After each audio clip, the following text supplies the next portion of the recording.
Hello friend, welcome to money classes. मैं मनोज सनगरी आपका स्वागत करता हूं आपके अपने चैनल मनी क्लासेज में। आज पढ़ेंगे हम लोग बहुत लुसेंट का भौतिकी भौतिकी के चैप्टर 5। चैप्टर का नाम है विद्युत। इससे पहले 1 से लेकर 4 तक पढ़े थे जो प्ले लिस्ट में है। क्वेश्चन नंबर 1 में कह रहा है, जब कांच की छड़ को की रेशम से रगड़ा जाता है तो छड़ें की रेशम से रगड़ा जाता है तो छड़ें क्या हो जाते हैं? ऋणावेशित हो जाते हैं। ऋणावेशित हो जाते हैं। ऑप्शन बी इसका सही आंसर होगा। क्वेश्चन नंबर 2 की तरफ चलें तो क्वेश्चन नंबर 2 में है, जब आवेशित चालक का संपूर्ण आवेश किसके उसके बाहरी पृष्ठ पर रहता है? ऑप्शन बी इसका सही आंसर होगा। क्वेश्चन नंबर 3 की तरफ चलें तो क्वेश्चन नंबर 3 जो आपकी स्क्रीन पे है, क्वेश्चन नंबर 3 में कह रहा है, दो विद्युत आवेश के बीच लगने वाले बल से संबंधित है। दो विद्युत आवेश के बीच लगने वाले बल से संबंधित है कूलम का नियम। ऑप्शन बी इसका सही आंसर होगा। क्वेश्चन नंबर 4 में कह रहा है, यदि दो विद्युत आवेशों के मध्य दूरी को आधा कर दी जाए तो उसके मध्य विद्युत बल का मान हो जाएगा कितना? चौगुनी। क्वेश्चन नंबर 5 की तरफ चलें तो क्वेश्चन नंबर 5 में है, समान आवेश में होता है क्या? विकर्षण। समान आवेश में होता है विकर्षण। क्वेश्चन नंबर 6 में कह रहा है, जब एवोनाइट की छड़ को बिल्ली की खाल से रगड़े जाते हैं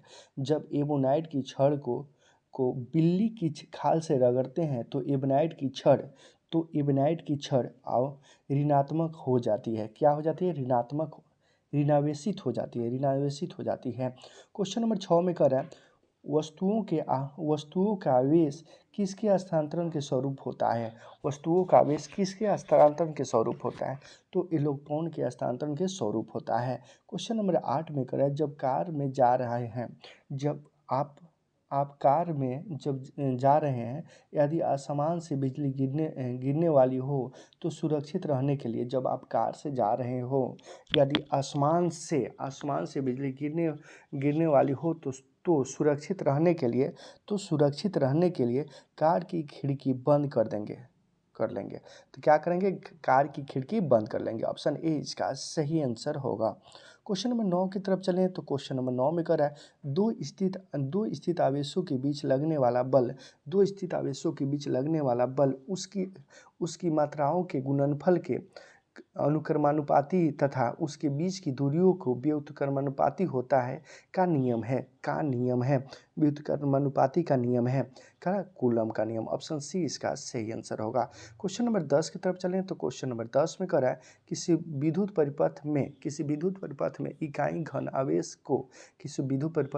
घन आवेश को एक बिंदु से दूसरे बिंदु तक ले जाने के लिए किया गया कार्य मापा जाता है। इन बिंदुओं के बीच को क्या कहते हैं? विभवांतर कहते हैं। ऑप्शन बी इसका सही आंसर होगा। क्वेश्चन नंबर 11 में कह रहा है, धातुएं विद्युत की सुचालक होती है क्योंकि इसमें मुक्त इलेक्ट्रॉन होते हैं। क्या होते हैं? मुक्त इलेक्ट्रॉन होते हैं। क्वेश्चन नंबर 12 में निम्नलिखित में से कौन सर्वोत्तम विद्युत चालक है? तो चांदी सर्वोत्तम विद्युत चालक है। क्वेश्चन नंबर 13 की तरफ चलें तो क्वेश्चन नंबर 13 में है, अति चालक का लक्षण क्या है? उच्च प्रम्बयता। ऑप्शन ए इसका सही आंसर होगा। क्वेश्चन नंबर 14 में करें, निम्नलिखित में से कौन अर्धचालक नहीं है? तो आर्सेनिक। ऑप्शन डी इसका सही आंसर होगा। क्वेश्चन नंबर 15 की तरफ चलें तो क्वेश्चन नंबर 15 में करा, ऐसे पदार्थ जिसमें समान अवस्था में मुक्त इलेक्ट्रॉन नहीं होते हैं लेकिन विशेष परिस्थितियों जैसे उच्च ताप या अशुद्ध मिलने पर मुक्त इलेक्ट्रॉन प्राप्त किए जा सकते हैं कहलाते हैं। क्या कहलाते हैं? तो अर्धचालक पदार्थ कहलाते हैं। क्या कहलाते हैं? अर्धचालक पदार्थ कहलाते हैं।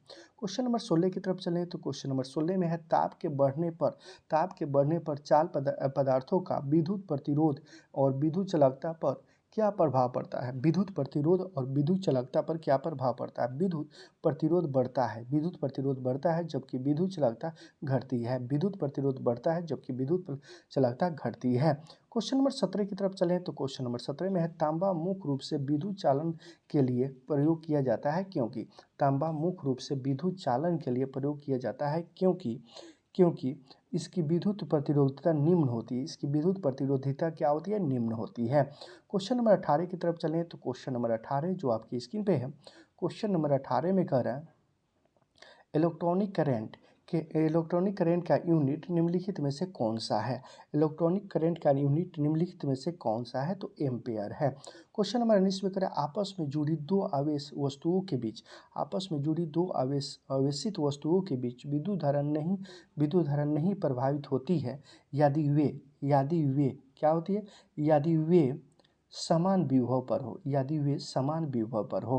क्वेश्चन नंबर 20 की तरफ चलें तो क्वेश्चन नंबर 20 में करा प्रत्यावर्ती धारा को दिष्ट धारा में किसके द्वारा बदला जाता है? प्रवर्तित धारा को दिष्ट धारा में किसके द्वारा बदला जाता है? प्रवर्तित धारा को दिष्ट धारा में रिएक्टर या फायर के द्वारा बदला जाता है। क्वेश्चन नंबर 21 की तरफ चलें तो क्वेश्चन नंबर 31 में है विद्युत फ्रीक्वेंस में एक तार को भू संपर्कीय किया जाता है। इसका कारण है तो इसका क्या कारण है? तो इसका कारण है यदि लघु पतन में हो जाए तो धारा भूमि में चली जाएगी। यदि लघु पतन में हो जाए तो धारा भूमि में चली जाएगी। क्वेश्चन नंबर 22 में करा विद्युत उपकरण में अर्थ का उपयोग होता है। विद्युत उपकरण में अर्थ का उपयोग होता है क्योंकि उपकरण 3 पेज में काम करते हैं। उपकरण 3 पेज में काम करते हैं। क्वेश्चन नंबर 23 की तरफ चलें तो क्वेश्चन नंबर 23 में कह रहा है आदर्श वोल्ट मीटर को प्रतिरोधकता कितनी होती है? आदर्श वोल्ट मीटर को प्रतिरोधकता कितनी होती है? आदर्श वोल्ट मीटर की प्रतिरोधकता कितनी होती है? तो इसका सही आंसर होगा ऑप्शन नंबर सी, असीमित होती है। क्वेश्चन नंबर 24 में कह रहा है किसी परिपथ में एक बिंदु पर मिलने वाली धाराओं का वाजयीय योग होता है। क्या होता है? शून्य होता है। क्वेश्चन नंबर 25 में कह रहा है एक चालक का प्रतिरोध 440 ओम हो यदि इसे 110 वोल्ट के स्रोत से जोड़ा जाता है। 110 वोल्ट के स्रोत से जोड़ा जाता है तो उसमें कितनी धारा प्रवाहित होती है? तो 25 का सही आंसर होगा ऑप्शन नंबर बी 0.25 के। तो 0.25 के प्रतिरोध का मात्रक क्या है? तो ओम होता है। प्रतिरोध का मात्रक ओम होता है। क्वेश्चन नंबर 27 में कह रहा है घरों में लगे पंखे बल्ब आदि लगे होते हैं। घरों में लगे पंखे बल्ब आदि लगे होते हैं। क्या होता है? तो समांतर क्रम में ये सब लगे होते हैं समांतर क्रम में। क्वेश्चन नंबर 28 की तरफ चलें तो क्वेश्चन नंबर 28 में कह रहा है यदि किसी चालक के सिरों के बीच विभवांतर उससे बहने वाली धारा के समानुपाती होता है। यह नियम है। तो यह नियम क्या है? ओम का नियम है। किसी चालक के सिरों के बीच विभवांतर जिसमें बहने वाली धारा को समानुपाती होती है। यह नियम है ओम का नियम। क्वेश्चन नंबर 29 की तरफ चलें तो क्वेश्चन नंबर 29 में है यदि किसी तार की त्रिज्या अधिक कर दी जाए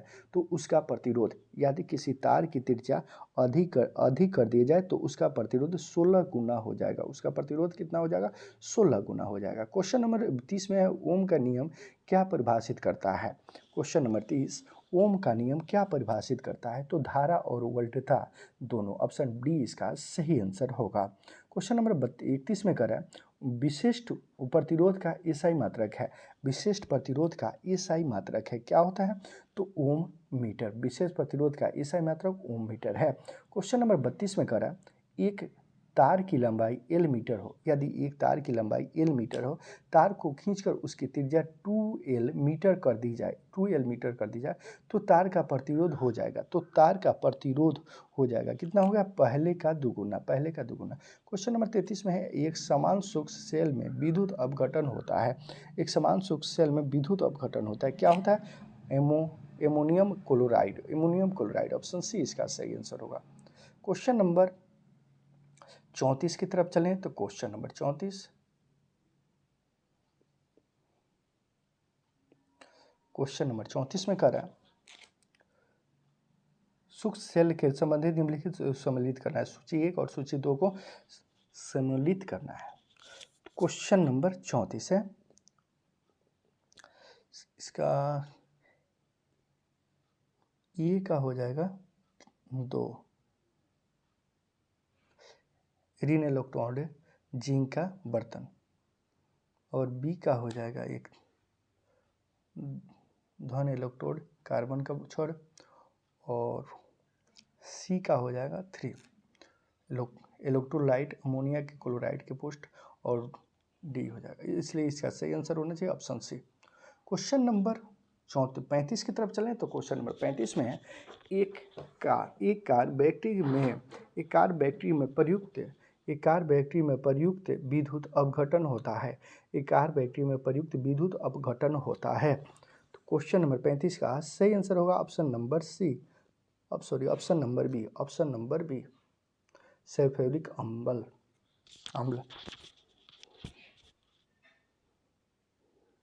क्वेश्चन नंबर 36 में सूक्ष्म सेल है प्राथमिक सेल, ऑप्शन ए इसका सही आंसर होगा। क्वेश्चन नंबर 37 की तरफ चलें तो क्वेश्चन नंबर 37 में है लोहे के ऊपर जिंक की परत चढ़ाने को क्या कहते हैं, लोहे के ऊपर जिंक की परत चढ़ाने को क्या कहते हैं, ऑप्शन ए इसका सही आंसर होगा।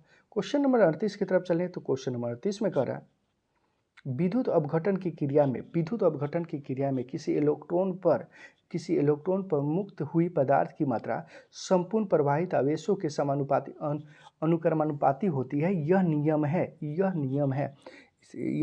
क्या नियम है? तो इसका सही आंसर होगा option number A. Question number 39 की तरफ चलें तो क्वेश्चन नंबर 39 में यदि किसी चालक की भौतिक अवस्था जैसे ताप आदि में कोई परिवर्तन ना हो तो चाल के सिरे पर लगा गया विभवांतर उसमें प्रवाहित धारा के अनुक्रमानुपाती होती है, यह नियम है। तो क्वेश्चन नंबर 39 का सही आंसर हो जाएगा ऑप्शन नंबर बी। क्या हो जाएगा? यह नियम है ओम का नियम। क्वेश्चन नंबर 40 की तरफ चलें तो क्वेश्चन नंबर 40 में फैराडे का नियम संबंधित है। तो क्वेश्चन नंबर 40 का सही आंसर होगा ऑप्शन नंबर ए विद्युत अपघटन से। क्वेश्चन नंबर 41 में करा एक फ्यूज तार का उपयोग के लिए किया जाता है?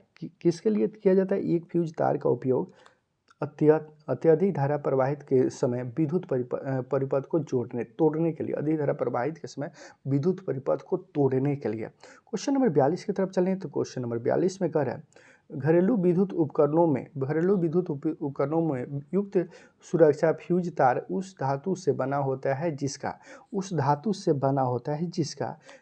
गलनांक क्रम हो, क्वेश्चन नंबर 43 की तरफ चलें तो क्वेश्चन नंबर 43 है एक फ्यूज की तार को इन लक्षणों के कारण पहचाना जाता है। तो क्वेश्चन नंबर 43 का सही आंसर होगा ऑप्शन नंबर सी उच्च प्रतिरोधकता एवं तथा निम्न गलनांक के कारण, ऑप्शन सी इसका सही आंसर होगा। क्वेश्चन नंबर 44 में करा बिजली की सप्लाई में मेंस में फ्यूज का एक सुरक्षा उपकरण के रूप में लगाया होता है। बिजली की फ्यूज के संबंध में कौन सा कथन सही है? तो इसका सही आंसर होगा ऑप्शन नंबर सी, इसका गलनांक निम्न होता है। इसका गलनांक क्या होता है? निम्न होता है। क्वेश्चन नंबर 45 की तरफ चलें तो क्वेश्चन नंबर 45 जो आपके स्क्रीन पे है, क्वेश्चन नंबर 45 में कह रहा है एक विद्युत सॉकेट में एक फ्यूज तार का उपयोग होता है। एक विद्युत सॉकेट में फ्यूज तार का उपयोग होता है सॉकेट में प्रवाहित होने वाले अधिक विद्युत धारा को रोकने के लिए। और क्वेश्चन नंबर 46 में फ्यूज का सिद्धांत है। क्वेश्चन नंबर 46 है फ्यूज का सिद्धांत है। तो फ्यूज का सिद्धांत क्या है? तो विद्युत का उष्मीय प्रभाव, ऑप्शन सी इसका सही आंसर है। क्वेश्चन नंबर 47 में कह रहा है क्वेश्चन नंबर 47, समान प्रयुक्त सुरक्षा फ्यूज तार बनाई जाती है।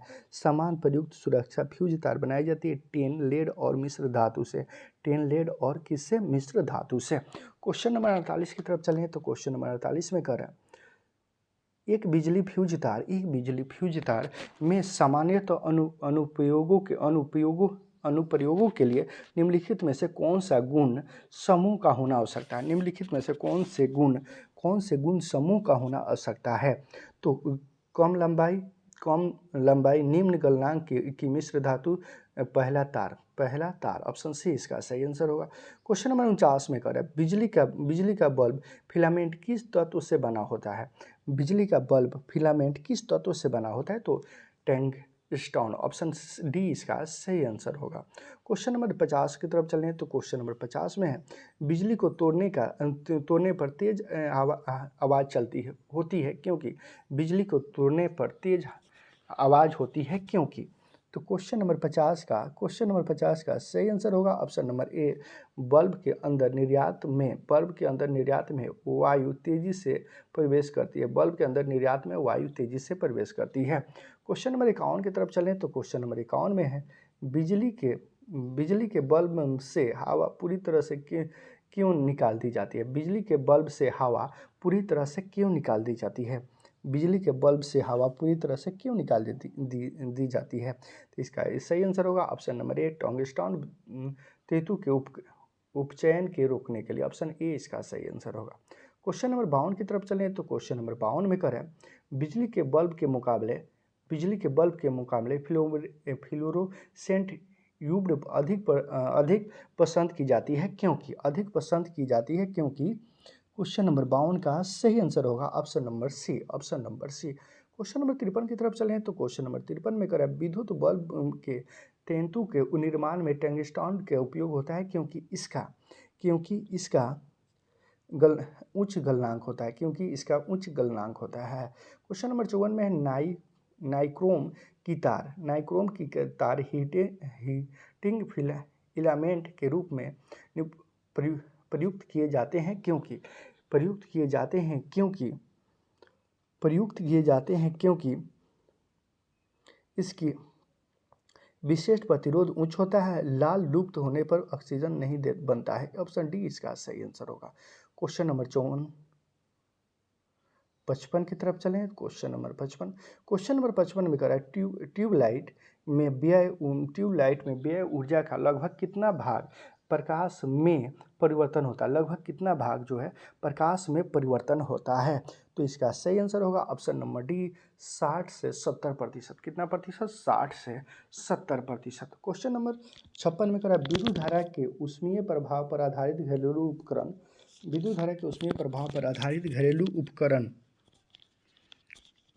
क्वेश्चन नंबर 56 का सही आंसर होगा ऑप्शन डी, उपयुक्त सभी।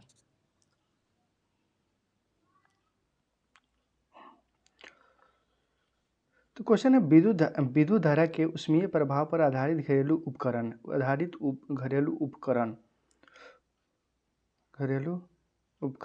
तो विद्युत हीटर, विद्युत बल्ब, ट्यूबलाइट, उपयुक्त सभी ऑप्शन डी ही सही आंसर होगा। क्वेश्चन नंबर उसके बाद क्वेश्चन नंबर 57 है, सॉरी 57। क्वेश्चन नंबर 57 है, 100 वाट वाले विद्युत लैंप का एक दिन में 10 घंटे प्रयोग होता है। 100 वाट वाले विद्युत लैंप का एक दिन में कितना प्रयोग होता है? 10 घंटे प्रयोग होता है। यह 10 घंटे प्रयोग होता है। एक दिन में लैंप द्वारा कितने यूनिट खर्च होता है? एक दिन में लैंप द्वारा कितने यूनिट खर्च होता है? एक दिन में लैंप द्वारा कितने यूनिट खर्च होता है? तो 1 यूनिट खर्च होता है। ऑप्शन ए इसका सही आंसर होगा। क्वेश्चन नंबर 58 का करें, सॉरी 58। क्वेश्चन नंबर 58 में करा, 100 वाट का बिजली बल्ब 10 घंटे जलता है। कितने घंटे जलता है? 10 घंटे जलता है। तो 5 रुपये प्रति यूनिट के दर से कितना खर्च होगा? 5 रुपये प्रति यूनिट के दर से कितना खर्च होगा? तो इसका सही आंसर होगा ऑप्शन नंबर ए, 5 रुपया। क्वेश्चन नंबर 59 में करा किलोवाट घंटा किसकी इकाई है? किलोवाट घंटा किसकी इकाई है? तो विद्युत ऊर्जा की। किलोवाट घंटा किसकी इकाई है? तो विद्युत ऊर्जा की। क्वेश्चन नंबर 60 में कह रहा है, क्वेश्चन नंबर 60, बिजली की खपत का बिल किसके मापन पर आधारित होता है? बिजली के खपत का बिल किसके मापन पर आधारित होता है? तो क्वेश्चन नंबर 60 का सही आंसर हो जाएगा ऑप्शन नंबर ए, केवल वेटेज पर। ऑप्शन ए इसका सही आंसर होगा। क्वेश्चन नंबर 61 में कह रहा है, एक विद्युत बल्ब जो 100 वाल्ट के हो, 100 वोल्ट के हो, 100 एक दिन में 10 घंटे उपयोग में लाया जाता है। एक दिन में 10 घंटे में लाया जाता है। 30 दिन में कितनी यूनिट ऊर्जा खर्च होगी? 30 दिन में कितनी यूनिट ऊर्जा खर्च होगी? तो 30, ऑप्शन सी इसका सही आंसर होगा। क्वेश्चन नंबर 62 में कह रहा है, क्वेश्चन नंबर 62, त्वरित चालक का आविष्कार किसने किया था? चालक का आविष्कार किसने किया था? तो इसका सही आंसर होगा ऑप्शन नंबर सी। त्वरित चालक बनाए जाते हैं, त्वरित चालक बनाए जाते हैं, तो इसका भी आंसर होगा ऑप्शन नंबर सी, तांबे के। क्वेश्चन नंबर 64 में कह रहा है, क्वेश्चन नंबर 64, नीचे कथन ए और कारण बी दिए गए हैं, कारण बी दिए गए हैं, अध्ययन करके सही नीचे दिए कूट को पहचाने। कथन एक में है, त्वरित चालक इमारतों को नष्ट होने से बचाता है। ऑप्शन कारण बी आर में है, ये आवेशों को पृथ्वी तक भेज देते हैं, यह आवेशों को पृथ्वी तक भेज देते हैं। तो क्वेश्चन नंबर 64 का सही आंसर होगा option number A. Option number A और आर दोनों सही हैं और आर ए का सही व्याख्या है। क्वेश्चन नंबर 65 की तरफ चलें तो क्वेश्चन नंबर 65 में है, विद्युत बल्ब का तंतु धारा प्रवाहित करने से चमकता है, किंतु तंतु से विद्युत धारा जलने वाली तार नहीं चमकती, इसका कारण क्या है? इसका कारण क्या है? तो क्वेश्चन नंबर 65 का सही आंसर होगा option number C. Option number C, तंतु के प्रतिरोध धारा की अपेक्षा अधिक होती है। क्वेश्चन नंबर 66 में करा, निम्नलिखित धातुओं में कौन एक विद्युत का मंद चालक नहीं है? कौन एक विद्युत का मंद चालक नहीं है? तो क्वेश्चन नंबर 66 का सही आंसर होगा option number B, selenium. Option number B, selenium. Question number 67 में कहता है, सूक्ष्म सेल बैटरी में निम्नलिखित में से किसका विद्युत अपघटन के रूप में प्रयोग होता है? विद्युत अपघटन के रूप में किसका प्रयोग होता है? तो अमोनिया क्लोराइड एवं जिंक क्लोराइड। ऑप्शन ए इसका सही आंसर होगा। क्वेश्चन नंबर 68 की तरफ चले तो क्वेश्चन नंबर 68 में कह रहा है, सामान्य प्रयोग में लाए जाने वाले प्रतिदीप्त ट्यूबलाइट निम्नलिखित में से कौन सा अंकित होता है? तो क्वेश्चन नंबर 68 का सही आंसर होगा ऑप्शन नंबर सी, 65 के। क्वेश्चन नंबर 69 में कह रहा है, जब दो या दो से अधिक प्रतिरोध एक दूसरे के साथ क्रमवार जोड़ता है तो जुड़े होते हैं। क्या जुड़े होते हैं? श्रेणी क्रम में जुड़े होते हैं। क्वेश्चन नंबर 70 में कह रहा है, विद्युत उत्पन्न करने के लिए कौन से धातु का उपयोग होता है? विद्युत उत्पन्न करने के लिए यूरेनियम धातु का उपयोग होता है। ऑप्शन ए इसका सही आंसर हो। क्वेश्चन नंबर 71 में माइका है तो क्या है? ऊष्मा और विद्युत दोनों का कुचालक। माइका है ऊष्मा और विद्युत दोनों का कुचालक। क्वेश्चन नंबर 72 में कह रहा है, क्वेश्चन नंबर 72 में भौतिकी का कौन सा नियम यह बताता है, जब दो विद्युत आवेशों के बीच दूरी दुगुनी हो जाती है, दूरी क्या हो जाती है? दुगुनी हो जाती है, तो इसके बीच बल उसके पूर्व मान से एक चौथाई तक कम हो जाती है। तो क्वेश्चन नंबर 72 का सही आंसर होगा ऑप्शन नंबर ए, कूलम का नियम। ऑप्शन नंबर ए, कूलम का नियम। क्वेश्चन नंबर 73 में कह रहा है, एम्पियर क्या मापने की इकाई है? एम्पियर क्या मापने की इकाई है? तो विद्युत धारा, एम्पियर विद्युत धारा मापने की इकाई है।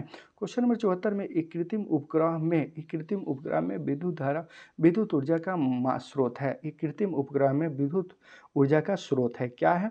तो सौर सेल। क्वेश्चन नंबर 75 की तरफ चलें तो क्वेश्चन नंबर 75 में है, विद्युत ऊर्जा को यांत्रिक ऊर्जा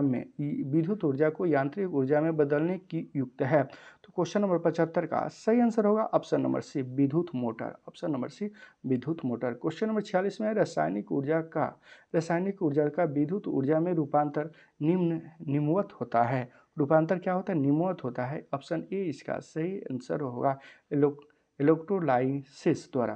क्वेश्चन नंबर 77 में करा, एक बैटरी ऊर्जा को विद्युत ऊर्जा में परिवर्तित करती है। एक बैटरी ऊर्जा को विद्युत ऊर्जा में परिवर्तित करती है, तो क्वेश्चन का सही आंसर होगा ऑप्शन नंबर सी, रासायनिक।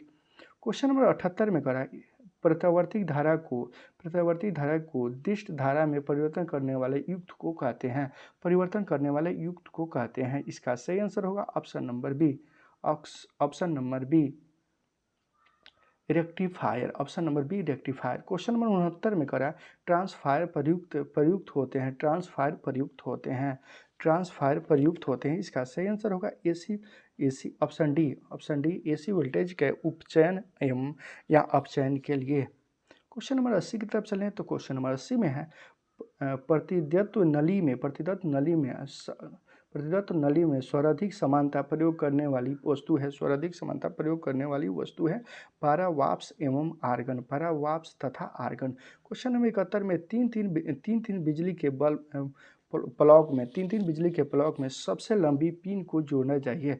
सबसे लंबी पिन को जोड़ना चाहिए। तीन पिन बिजली के प्लॉक में सबसे लंबी पिन को जोड़ना चाहिए। तो क्वेश्चन नंबर 81 का सही आंसर होगा ऑप्शन नंबर ए, आधार सिरे से। क्वेश्चन नंबर 72 में 1 किलोवाट घंटा का मान होता है। 1 किलोवाट घंटा का मान होता है 3.6 गुने 10 पर पावर 6, 3.6 मल्टीप्लाई 10 पर पावर 6 जूल। क्वेश्चन नंबर 83 की तरफ चलें तो क्वेश्चन नंबर 83 में कह रहा है, क्वेश्चन नंबर 83 में एक मकान में दो बल्ब लगे हैं। एक मकान में क्या है? दो बल्ब लगे हैं। इनमें से एक दूसरे से अधिक प्रकाश निम्न में से कौन सा कथन है? एक दूसरे से अधिक प्रकाश निम्नलिखित में से कौन सा कथन है? तो इसका सही आंसर होगा option number D, option number C. Question number 84 की तरफ चलें तो क्वेश्चन नंबर 84 में है, फ्लोरोसेंट लैंप का चौक का प्रयोजन होता है। क्या है? प्रयोजन क्या है? तो इसका सही आंसर होगा ऑप्शन नंबर सी, प्रतिरोधकता को कम करना। प्रतिरोधकता को कम करना। क्वेश्चन नंबर 85 में चालक का विद्युत प्रतिरोधकता किसमें स्वतंत्र होता है? चालक का विद्युत प्रतिरोधकता किसमें स्वतंत्र होता है? तो इसका सही आंसर होगा ऑप्शन नंबर बी, यानी दाब में। क्वेश्चन नंबर 86 में चलें तो क्वेश्चन नंबर 86 में करें, यदि किसी प्ररूपी पदार्थ का विद्युत प्रतिरोध गिरकर शून्य हो जाता है, विद्युत प्रतिरोध गिरकर शून्य हो जाता है, तो पदार्थ को कहते हैं। क्या कहते हैं? तो 86 का सही आंसर होगा ऑप्शन नंबर ए, अति चालक। क्वेश्चन नंबर 87 में कह रहा है, यदि किसी प्रतिरोधक तार को लंबा किया जाए तो उसका प्रतिरोध होगा। तो क्वेश्चन नंबर 87 का सही आंसर होगा ऑप्शन नंबर ए, बढ़ता है। क्वेश्चन नंबर 88 में विद्युत मरकरी लैंप में रहता है। क्या रहता है? कम दाब पर पारा। क्वेश्चन नंबर 89 में कह रहा है, बिजली के पंखे की गति बदलने के लिए प्रयुक्त साधन है। बिजली के पंखे की गति बदलने के लिए प्रयुक्त साधन है क्या? रेगुलेटर। ऑप्शन बी इसका सही आंसर होगा। क्वेश्चन नंबर 90 की तरफ चलें तो क्वेश्चन नंबर 90 जो आपकी स्क्रीन पे है, क्वेश्चन नंबर 90 में कह रहा है, एमसीबी जो लघु पतन के मामले में विद्युत की पूर्ति को काट देता है, यह काम है। विद्युत की पूर्ति को क्या कर देता है? काट देता है। यह काम है धारा के तापन के प्रभाव पर। ऑप्शन 91 में 1 वोल्ट कितने के बराबर होता है? 1 वोल्ट कितने के बराबर होता है? तो इसका सही आंसर होगा option number B, 1 joule coulomb के। क्वेश्चन नंबर 92 की तरफ चलें तो क्वेश्चन नंबर 92 में कह रहा है, जब साबुन का बुलबुले अवेशित किया जाता है तब क्या होता है? तब यह फैलता है।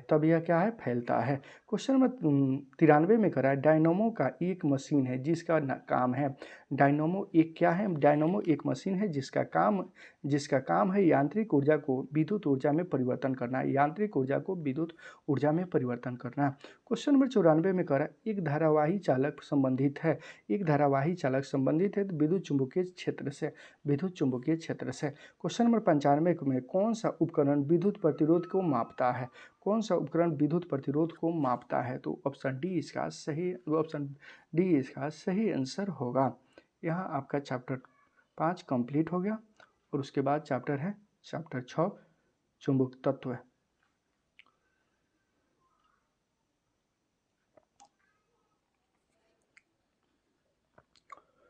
क्वेश्चन नंबर 1 है, स्थानीय चुंबकन किस स्थिति में किया जा सकता है? तो इसका सही आंसर होगा ऑप्शन नंबर डी, इस्पात। क्वेश्चन नंबर 2 में अस्थायी चुंबक बनाए जाते हैं, अस्थायी चुंबक बनाए जाते हैं नर्म लोहे के, ऑप्शन बी इसका सही आंसर होगा। क्वेश्चन नंबर 3 की तरफ चलें तो क्वेश्चन नंबर 3 में विद्युत चुंबक नर्म लोहे के बनाए जाते हैं क्योंकि विद्युत चुंबक जो है नर्म लोहे के बनाए जाते हैं क्योंकि अधिक चुंबकीय प्रवृत्ति तथा अधिक धारण क्षमता के कारण, ऑप्शन सी इसका सही आंसर होगा। क्वेश्चन नंबर 4 में करा यदि एक चुंबक को दो भागों में विभक्त किया जाए तो यदि एक चुंबक को दो भागों में विभक्त किया जाए तो दोनों भाग पृथक पृथक चुंबक बन जाते हैं, ऑप्शन ए इसका सही आंसर होगा। क्वेश्चन नंबर 5 में करा किसी चुंबक की आकर्षण शक्ति सबसे अधिक कहाँ होती है? किसी चुंबक की आकर्षण शक्ति सबसे अधिक कहाँ होती है? तो दोनों सिरों पर, ऑप्शन बी ए इसका सही आंसर होगा, दोनों सिरों पर। क्वेश्चन नंबर 6 में करा किसी चुंबक की आकर्षण शक्ति सबसे कम कहाँ होती है? किसी चुंबक की आकर्षण शक्ति सबसे कम कहाँ होती है? तो इसका सही होता है मध्य में। किसी चुंबक की आकर्षण शक्ति सबसे कम कहाँ होती है? तो मध्य में।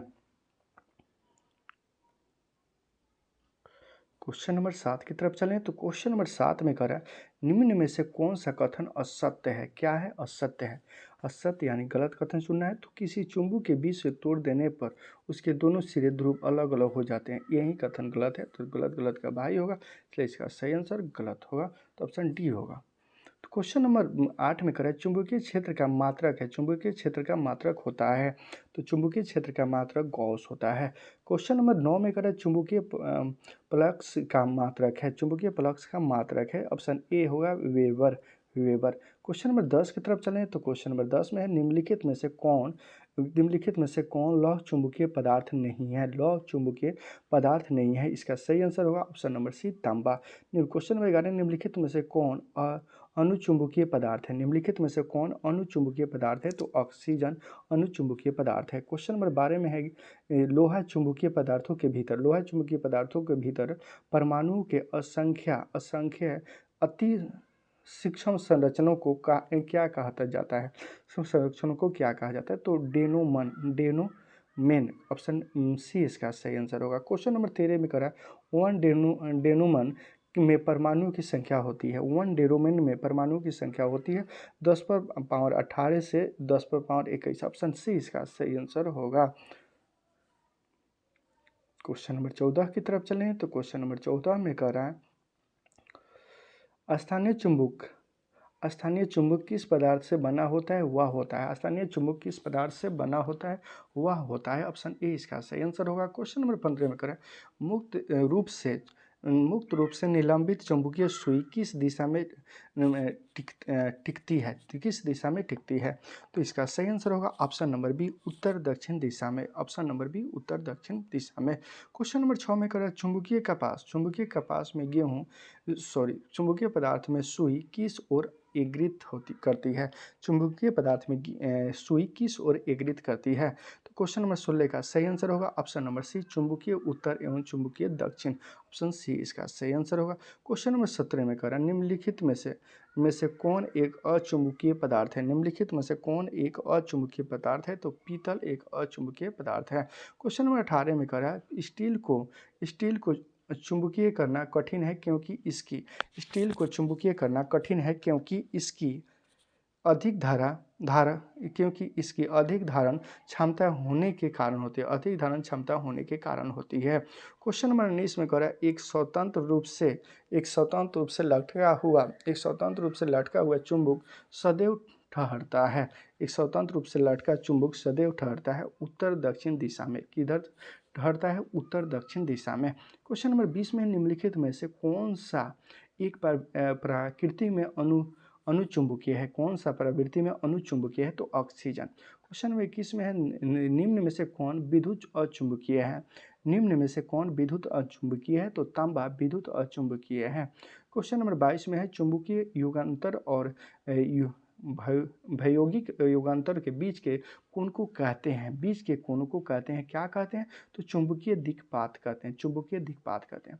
क्वेश्चन नंबर 23 में करें, निम्नलिखित में से कौन सा धातु निम्नलिखित में से कौन सा धातु चुंबक द्वारा आकर्षित नहीं होता है?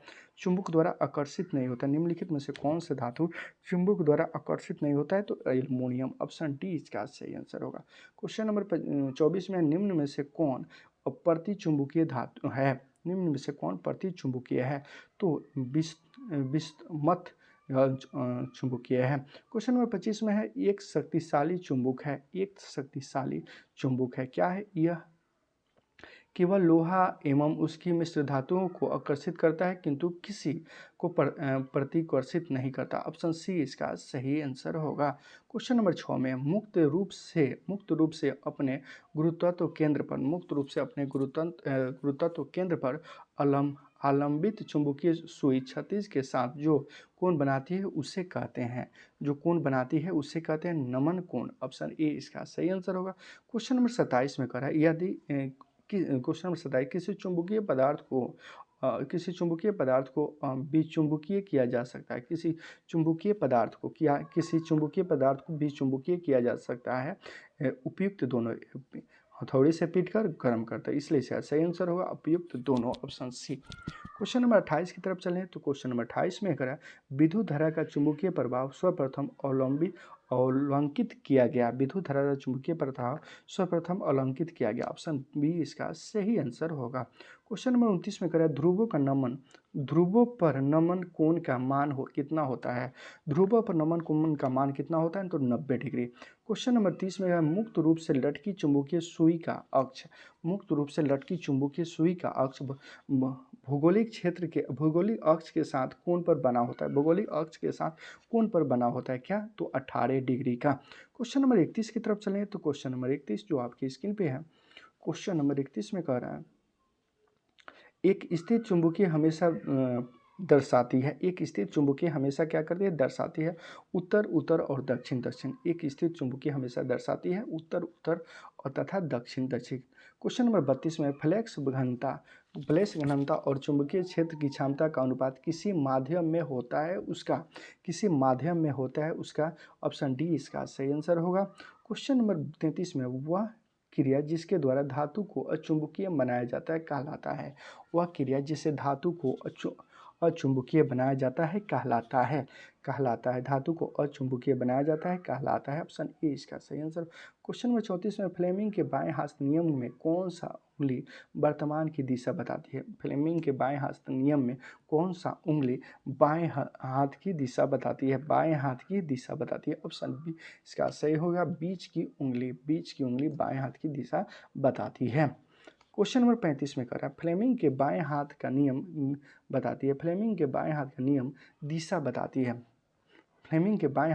दिशा बताती है, विद्युत चालक में बल की दिशा तथा जब चालक चुंबकीय क्षेत्र में है, ऑप्शन सी इसका सही आंसर होगा। क्वेश्चन नंबर 36 से, निम्नलिखित कथनों में से असत्य है कौन? जो है कथन असत्य है, तो इसका सही आंसर होगा ऑप्शन नंबर डी, किसी विद्युत धारा के आसपास के चुंबकीय क्षेत्र उत्पन्न नहीं होता है, तो इसका सही आंसर होगा, ये कथन गलत है इसलिए गलत का भाई हो गया, ऑप्शन डी इसका सही आंसर होगा। क्वेश्चन नंबर 37 में करा, विद्युत चुंबकीय प्रेरण के नियमों का उपयोग निम्न में से किसको बताने में उपयोग किया जाता है? क्या होता है? उपयुक्त किया जाता है, ऑप्शन डी इसका जनित्र। क्वेश्चन नंबर 38 में, डायनामो के कार्य सिद्धांत निम्नलिखित में से किससे संबंधित है? डायनामो के कार्य सिद्धांत निम्नलिखित में से किससे संबंधित है? तो यह यांत्रिक ऊर्जा को विद्युत ऊर्जा में परिवर्तन करता है, क्वेश्चन नंबर 39 में है, डायनामो विद्युत जनित के कार्य करने का सिद्धांत है, विद्युत चुंबकीय प्रवाह, ऑप्शन बी इसका सही आंसर होगा। क्वेश्चन नंबर 40 में, विद्युत मोटर निम्न सिद्धांतों के अनुसार कार्य करती है, फैराडे के नियम, ऑप्शन ए इसका सही आंसर होगा। क्वेश्चन नंबर 41 में है, ट्रांसफॉर्मर के कोड बनाने के लिए निम्नलिखित में से पदार्थों में से कौन सा अधिक उपयुक्त होता है? तो नर्म लोहा। ट्रांसफार्मर का सिद्धांत आधारित है? ट्रांसफार्मर का सिद्धांत क्या है? आधारित है। इसका सही आंसर होगा ऑप्शन नंबर बी, विद्युत चुम्बकीय प्रेरण के सिद्धांत पर, विद्युत चुम्बकीय प्रेरण के सिद्धांत पर। क्वेश्चन नंबर 43 में ट्रांसफार्मर क्या है? ट्रांसफार्मर क्या है? तो इसका सही आंसर होगा एसी वोल्टता को घटाने और बढ़ाने के प्रयुक्त होता है, ऑप्शन बी। क्वेश्चन नंबर 44 की तरफ चलें तो क्वेश्चन नंबर 44 में है लेंज का नियम है। लेंज का नियम है, लेंज का क्या नियम है? ऊर्जा संरक्षण का, ऑप्शन सी इसका सही आंसर होगा। Question number 45,